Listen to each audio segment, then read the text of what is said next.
moi je suis née en 2000, donc clairement c'est vraiment bien après. Mais Starmania, je connaissais quelques tubes. Je pense comme un peu beaucoup de monde sur le cast parce qu'on est relativement plus jeune que les générations qui connaissaient. Mais je connaissais pas encore l'histoire. Pour moi, arriver sur Starmania, c'était... déjà, j'arrivais en France alors que pour moi, je n'étais pas supposée être là. C'était le premier projet que je faisais. Donc j'ai passé beaucoup de temps à rechercher les archives de France Gall, de Michel Berger, de Starmania, Luc Plamondon, tout ce que je pouvais trouver. Donc ça m'a appris déjà beaucoup de choses sur la, enfin, le moment, l'époque où ça a été écrit, tout l'environnement, le contexte.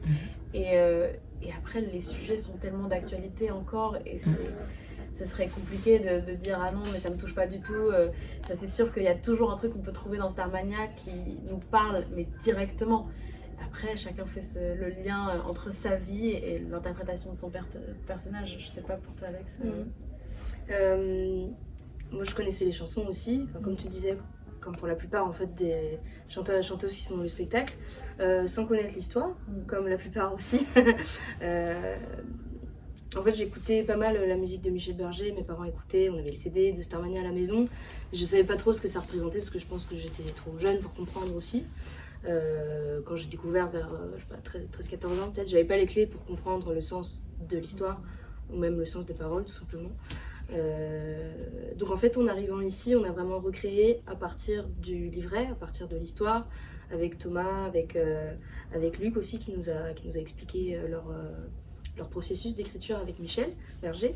Donc on s'est vraiment imprégné des mots, de chaque mot, de ce qui a été écrit, plus que des interprétations passées, pour essayer de recréer une nouvelle version en fait, la plus authentique possible par rapport à l'écriture. Il y a plein de sujets très intéressants qui sont abordés.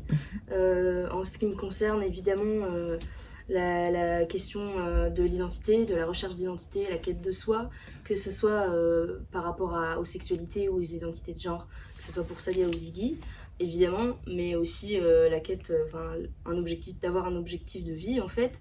Je pense qu'en tant que chanteur, chanteuse, artiste de manière générale, c'est un truc qui nous habite, d'avoir un objectif de vie, d'avoir une quête, qu'elle soit liée à l'identité ou liée à l'activité artistique. Moi, c'est quelque chose qui me parle et c'est ce qui me donne le plus d'énergie, en tout cas quand je pense à Starmania.